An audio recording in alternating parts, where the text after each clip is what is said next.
late May of 1887, and the spring sun was already baking the Dakota Territory harder than it should. Lena Hartwell stood in the doorway of their sod house, 24 years old and thin as a fence post, watching her husband count out the last of their money on the wagon seat. $18. That was all they had left after a brutal winter and a dry April that had cracked the soil before they could even plant. Owen Hartwell was 27, broad-shouldered and quiet, the kind of man who thought 3 times before speaking once. He'd promised Lena a good life when they married 2 years ago, and so far the prairie had made a liar of him. Their 160 acres sat 5 miles south of the nearest settlement, a cluster of cabins and a trading post that folks called Ridgeway. The land was decent enough, black soil under the grass, but they'd lost their best plow horse to colic in March, and the seed they'd saved from last year had molded in the dugout cellar. Owen looked up at her, his hat brim shadowing his face. "We need seed corn," he said, "and oats. Maybe a better harrow if there's anything left." Lena nodded, but her eyes drifted past him to the field. She'd been watching it for 3 days now, ever since she'd noticed the movement in the stubble. Tiny shapes, thousands of them, crawling through the dead grass like a living carpet. Baby grasshoppers, hatching early, hatching thick. She'd seen a swarm once before, back in Nebraska when she was a girl. The sky had turned brown, and when it cleared, there wasn't a green thing left standing. Her father had lost everything. "Owen," she said quietly, "I need you to trust me." He tilted his head, waiting. "Don't buy seed. Don't buy tools." She stepped down from the doorway, her skirt brushing the dirt. "I want you to go to Ridgeway and buy every chick they've got, every single one." Owen stared at her, like she'd suggested they burn the house down. "Chicks?" "Chickens eat grasshoppers," Lena said, "and there's a plague coming. I've seen the hatchlings in the field. If we plant now, we'll lose it all when the swarm rises. But if we have chickens—" "Lena, we can't eat chickens for a year. We need crops. We won't have crops if the grasshoppers take them." Her voice was steady, but her hands were shaking. "This is the only way." Owen looked at the $18, then at the field, then at his wife. He didn't see what she saw, not yet. But he'd learned, in 2 hard years, that Lena Hartwell noticed things other people missed.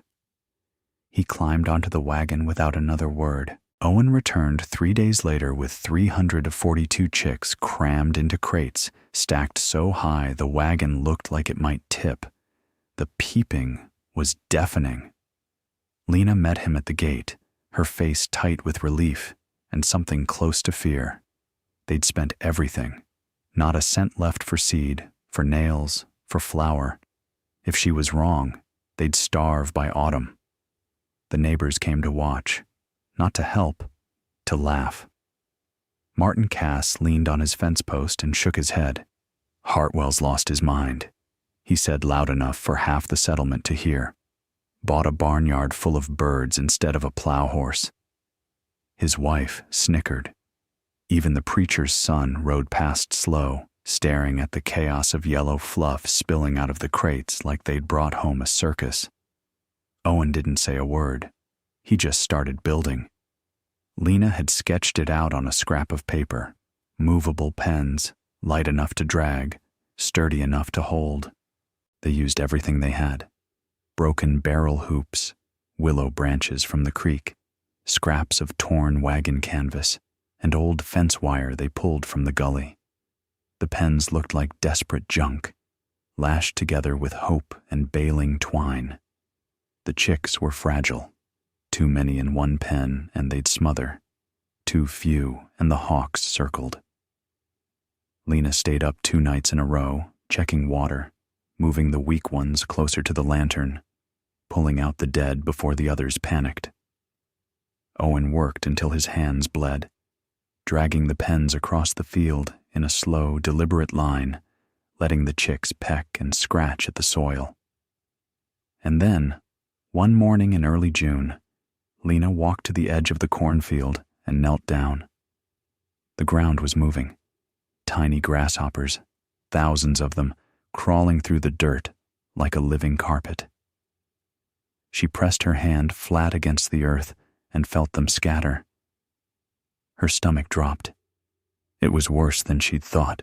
In 2 weeks, maybe 3, they'd have wings, and when they rose, they'd eat everything. She stood and looked back at the farm, at the ridiculous pens, at the 342 chicks that had cost them their future, and she realized something that made her chest go cold. They weren't ready, not even close. She ran back to the cabin, her boots kicking up dust, and found Owen mending a broken pen frame with wire and prayer. "They're hatching," she said, breathless. "The hoppers, thousands of them, maybe tens of thousands." Owen looked up, his face going pale. "How long?" 2 weeks, maybe less if the heat holds." He set down the wire and stared at the pens scattered across the yard. 342 chicks, half of them still too small to do much damage to anything, the other half eating more than they were worth, and the whole settlement waiting for them to fail. "We need more pens," Lena said. "Bigger ones, and we need to move them faster." Owen shook his head. "We don't have the wire. We don't have the wood. We barely have enough to keep these standing." "Then we use what we have." She walked to the barn and pulled out the old wagon bed they'd been meaning to fix. "We build frames, light ones. We cover them with anything that'll hold. Canvas, burlap, old flour sacks. We make them big enough to cover 10 feet at a time, and we move them every morning." Owen followed her, his jaw tight. "Lena, that's crazy. I know." She turned to face him, her eyes hard. "But if we don't, we lose everything. The corn, the beans, the garden, and every neighbor who's been laughing at us gets to watch us starve." He was quiet for a long moment, then he nodded. "All right. We build." They worked through the afternoon, stripping the wagon bed down to its bones, bending green willow branches into arches, lashing them together with twine and strips of old leather. They stretched torn canvas over the frames, patching holes with flour sacks and spare cloth. The pens looked like something out of a fever dream, crooked, fragile, barely holding together. But they were big, and they were light enough to drag. By evening, they had 4 new pens, each one large enough to hold 50 chicks. Owen dragged them out to the cornfield while Lena herded the birds inside, coaxing them with handfuls of cracked corn. The chicks scattered and squawked, but they went. And when the sun set, the field was covered in a patchwork of makeshift pens, each one crawling with hungry birds. Lena stood at the edge of the corn and watched them peck at the ground. The baby grasshoppers were still there, crawling between the stalks, but fewer now. The chicks were eating them, slowly, not fast enough. She looked at Owen, his face streaked with dirt and exhaustion.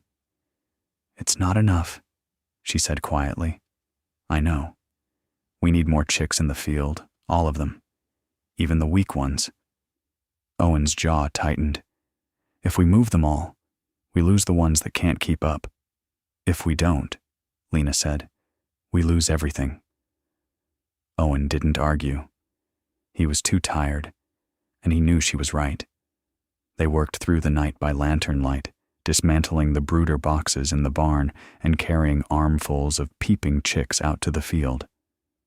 The weak ones stumbled in the grass. Some didn't make it more than a few steps before collapsing. Lena picked them up gently, one by one, and set them inside the pens anyway. "They'll eat what they can," she whispered. "That's all we can ask." By dawn, Every pen was full. 342 chicks spread across 8 acres of corn, beans, and garden rows. The field looked like a strange, living quilt, wire and canvas and feathers shifting in the early light. Owen stood at the fence, swaying on his feet. His hands were blistered, his shirt soaked through with sweat. Lena brought him water from the well, and he drank without speaking. Then the sun rose higher, and the heat came with it, the kind of heat that made the air shimmer and the ground crack. The chicks huddled in the shade of the pens, panting.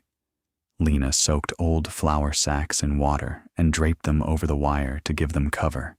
Owen hauled bucket after bucket from the well, pouring water into shallow pans so the birds could drink. It wasn't enough. By midday, 3 chicks were dead. By evening, 7 more. Lena knelt beside one of the pens and stared at the small, still bodies. Her throat tightened, but she didn't cry. She couldn't afford to. Owen crouched beside her, his voice low. "We're losing them faster than they can eat the hoppers." "I know. Maybe we should pull back, save what we can." Lena shook her head. "If we pull back now, the hoppers will hatch faster than we can stop them. We'll lose the corn, the beans, everything." She looked up at him, her face pale and drawn. "We have to hold the line." Owen studied her for a long moment, then nodded. "Then we hold it." That night, they didn't sleep. They moved through the field with lanterns, checking every pen, refilling water, pulling out the dead. The chicks that survived were stronger now, louder, more aggressive. They tore into the grasshoppers with a kind of desperate hunger, and the ground beneath the pens was littered with insect shells. It was working. Slowly. But the heat wasn't letting up, and neither were the hoppers. By the 4th morning, the settlement had started to notice. Owen was hauling water from the creek when he saw Martin Holloway standing at the fence line, staring out at the field. The man's face was grim. His own wheat was already showing damage, thin patches where the hoppers had begun to feed. "Thought you were fools," Martin said quietly. "Still might be. But your field's the only one that ain't half-eaten." Owen set down the buckets. "We're not out of it yet." "No," Martin agreed. "But you're still in it. That's more than the rest of us can say." Word spread fast after that. By midday, 3 more families had come by, not to mock, but to watch.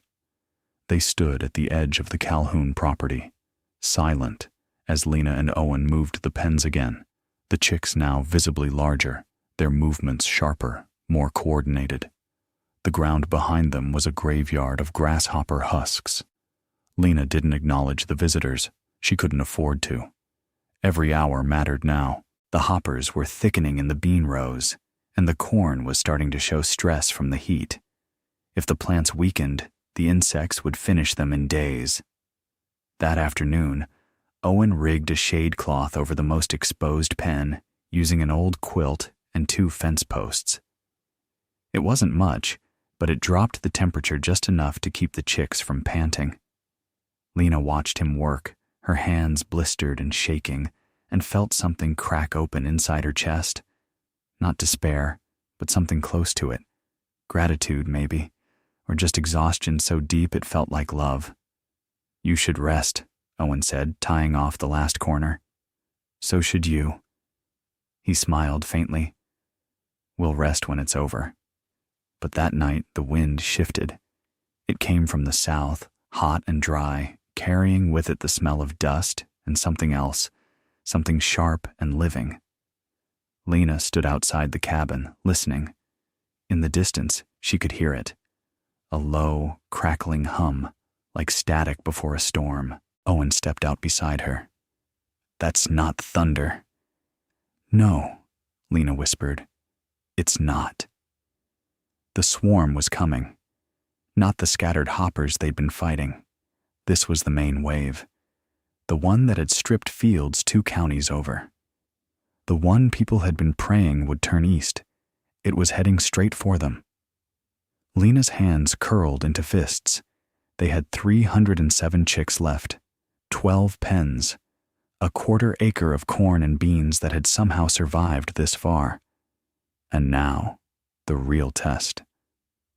By dawn, the horizon had turned gray-brown, a living wall that blotted out the sun. The hum had grown into a roar, millions of wings beating in unison, a sound that made the earth itself seem to vibrate. Lena and Owen stood at the edge of their property, watching the swarm descend on the Hendersons' wheat field a half-mile north. Within minutes, the golden stalks vanished, replaced by a writhing carpet of insects so thick the ground disappeared beneath them. "We move the pens now," Owen said, his voice tight. "All of them into the corn." They worked without speaking, dragging each pen across the dirt, the chicks squawking and flapping inside. The grasshoppers were already landing in their yard, dozens at first, then hundreds, hopping through the grass, testing the beans, crawling up the cabin walls. Lena's heart hammered as she opened the first pen gate. The chicks poured out, pecking frantically, devouring everything that moved. But there were so many hoppers now. Too many. "They're not eating fast enough," Owen said, pulling another pen into position. Sweat ran down his face despite the early hour. "We need to keep them concentrated." Lena grabbed a bucket and started scooping up grasshoppers by the handful, dumping them directly in front of the chicks. Her hands were covered in the insects, their legs scratching her skin, their bodies crunching under her fingers. She didn't stop. Owen did the same, working down the rows, herding the hoppers toward the birds like he was driving cattle. The main swarm hit at mid-morning. The sky went dark. Grasshoppers fell like hail, covering every surface, filling the air with the sound of chewing. Lena could barely see 10 feet ahead. The chicks were eating non-stop now, their crops bulging, but the hoppers just kept coming. They landed on Lena's arms, her back tangled in her hair. She kept moving, kept scooping, kept pushing them toward the pens. Then she heard Owen shout. One of the pens had tipped over. The wind and the weight of the insects had knocked it sideways. Chicks scattered in every direction, disappearing into the swarm. Lena ran toward them, dropping to her knees, grabbing birds with both hands and shoving them back toward the others. Her dress was torn. Her hands were bleeding. She didn't care. "Leave the ones that ran," Owen yelled over the noise. "Focus on the corn." He was right. They couldn't save every chick, but they could still save the crop. Lena forced herself to turn away from the scattered birds and threw herself back into the fight, dragging pens, scooping hoppers, moving the flock inch by inch through the cornfield. The stalks were still standing. Barely, but they were standing. By midday, the swarm had moved on. Not gone, just shifted east toward the Hendersons' wheat and the Carvers' oat field. Lena could still hear the hum in the distance, like a low growl rolling across the prairie. She stood in the middle of the cornfield, chest heaving, arms shaking, staring at what was left. The stalks were ragged, chewed at the edges, some of them stripped halfway down. But they were still there, still rooted, still alive. Owen was on his knees near the garden fence, pulling dead hoppers off the bean plants. His shirt was soaked through with sweat and dirt, his hands raw and blistered.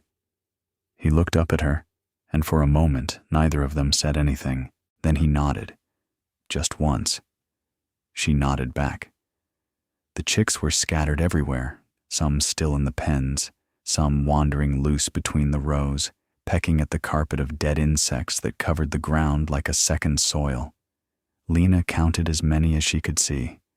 206, maybe 210. She didn't know how many they'd lost. She didn't want to know yet. Owen stood slowly, wincing as he straightened his back. "We need to get them water," he said. His voice was hoarse. "And move the pens back before dark." Lena looked at the field, at the torn canvas and bent wire, at the trampled dirt and the corn that had somehow, impossibly, survived. "We did it," she said quietly. Owen walked over to her, stopped a few feet away. His face was streaked with dust and sweat, his eyes red-rimmed and exhausted. "You did it," he said. "You kept moving when I wanted to quit." She shook her head. "We both did." He reached out and took her hand. His palm was rough and sticky with sap and blood, but his grip was steady. "I'm sorry I doubted you," he said. "About the chicks. About all of it." Lena squeezed his hand. "You didn't doubt me. You were scared. So was I." They stood there together in the middle of the field, surrounded by chickens and corn and the fading hum of the swarm, and for the first time in weeks, Lena felt something other than fear. She felt tired. She felt sore. But she also felt sure. They'd made the right choice, and they'd made it together. The next morning, Lena woke to the sound of silence. No hum, no clicking wings, no shadow moving across the sun. She sat up in bed, her body aching in places she didn't know could ache, and looked out the window. The sky was clear. The fields were still. Owen was already outside, standing at the edge of the corn rows with his arms crossed, staring at the ground. She pulled on her boots and went to him. "They're gone," he said quietly. She looked out across the prairie. The neighboring fields were bare, stripped down to dirt and stubble. But theirs still had corn.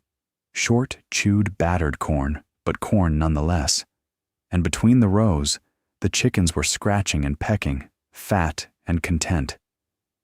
"We need to move them again," Lena said, "before they tear up what's left."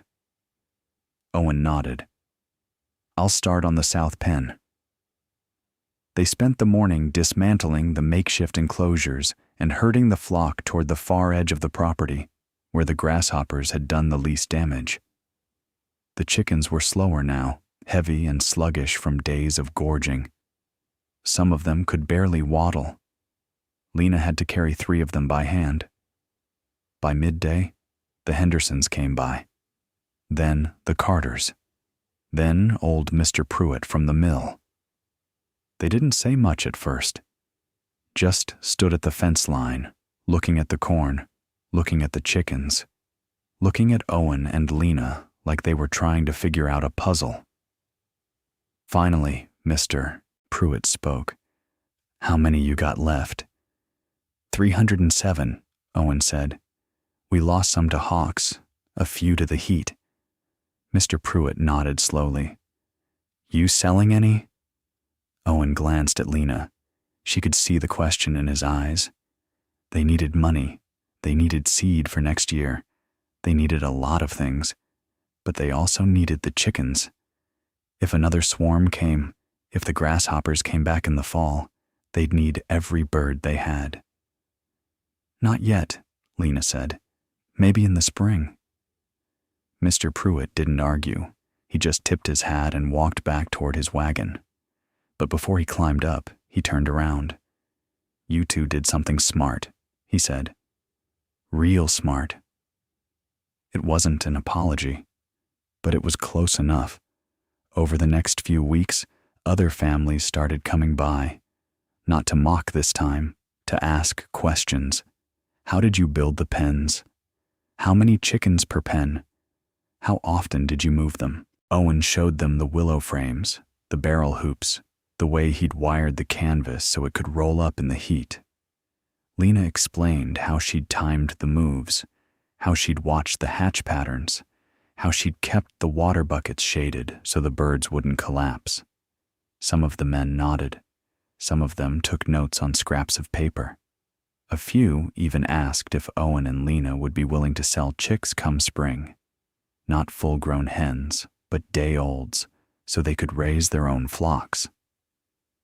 Lena didn't commit to anything, but she didn't say no either. By late August, the corn was tall enough to shade the ground, the beans had filled out, the garden was still producing, and Lena had started putting up jars of pickles, tomatoes, and green beans for the winter. The chickens had grown into strong, healthy layers, and every morning Lena collected eggs, sometimes 30, sometimes 40, more than they could eat, more than they could trade. She started selling them in town, 2 cents apiece, and the money added up faster than she'd expected. Owen built a proper coop near the barn, with roosts and nesting boxes and a door that latched from the outside. It wasn't fancy, but it was solid. The chickens moved in like they'd been waiting for it. At night, Lena could hear them settling in, clucking softly to each other, and it was a sound that made her feel like they'd done something right, something that would last. One evening in early September, she and Owen sat on the porch steps, watching the sun go down over the fields. The air was cooler now. The grasshoppers were gone, most of them anyway. There were still a few stragglers in the grass, but nothing like before. Nothing that could do real damage. Owen leaned back against the post, his hat tipped low over his eyes. "You think they'll come back next year?" Lena didn't answer right away. She was thinking about the spring, about the chicks they might hatch, about the neighbors who'd come asking for advice, about the way the settlement had started to look at them differently, not like fools, but like people who'd figured something out. "Maybe," she said finally. "But if they do, we'll be ready."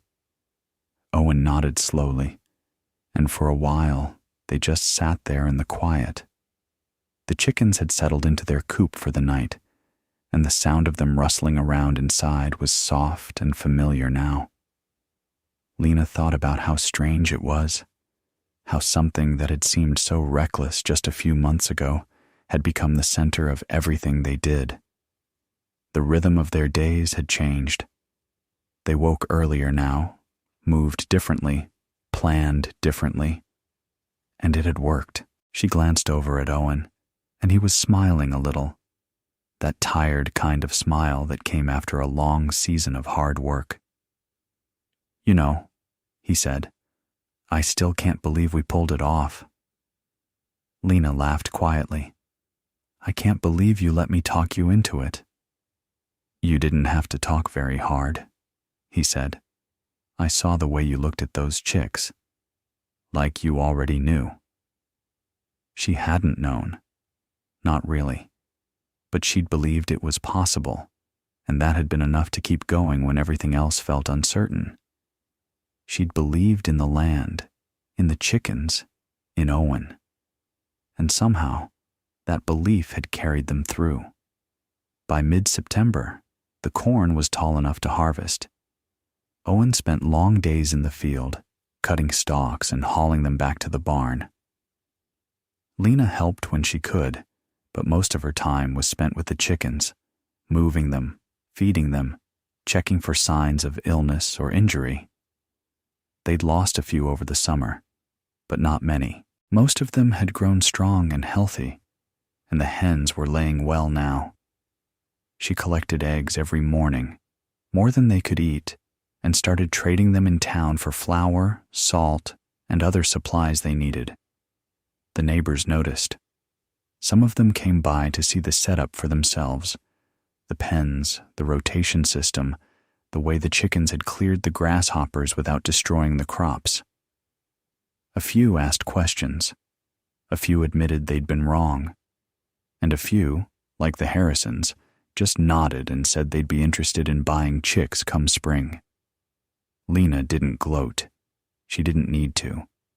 The proof was in the field, in the corn that stood where other farms had nothing but bare dirt and regret. That was enough. One afternoon, she was out by the garden when she saw a rider coming up the road. It was Mr. Calloway, the man who'd sold them the chicks back in May. He pulled his horse to a stop near the fence and tipped his hat. "Heard you folks made it through," he said. "We did," Lena said. He looked out over the field, then back at her. "Heard you did more than that." Lena smiled a little. "We did what we had to." Calloway nodded slowly. "I came out here to tell you something. I've been selling chicks for 6 years now, and I've never seen anyone use them the way you did. Most folks just want eggs and meat, but you..." He paused. "You saw something nobody else did, and you made it work." He reached into his coat and pulled out a small leather pouch. "This is from the feed store in town. They want to buy 50 laying hens from you come spring, and they're willing to pay double what I charge, because they know your bird survived what nothing else could." Lena stared at the pouch. That's your deposit," Calloway said. "And there's more interest coming. Word's spreading fast." He tipped his hat again. "You earned this, Mrs. Tate. Both of you." After he rode off, Lena stood there for a long time, holding the pouch in her hands. When she finally walked back to the cabin, Owen was sitting on the porch, mending a section of pen wire. She sat down beside him and set the pouch between them. He looked at it, then at her. "What's that?" "Our future," she said quietly. He opened it, saw the bills inside, and let out a slow breath. "Lena, we did it," she said. "We really did it." Owen set the pouch down and took her hand. His fingers were rough, scarred from months of work, but his grip was steady. "I never doubted you," he said. "Not once." She leaned her head against his shoulder. Out in the field, the chickens scratched and clucked in the evening light, moving through the rows like they'd always belonged there.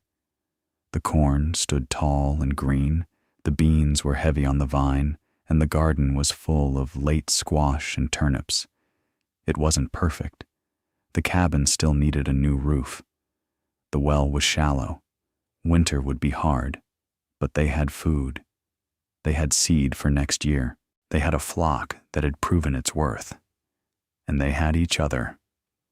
"Next spring," Owen said, "we'll build a real coop, something solid." Lena smiled. "Next spring," she agreed. And as the sun set over the prairie, turning the sky gold and pink, they sat together on the porch of their little cabin, watching the chickens settle in for the night. 342 small, stubborn miracles that had saved them all.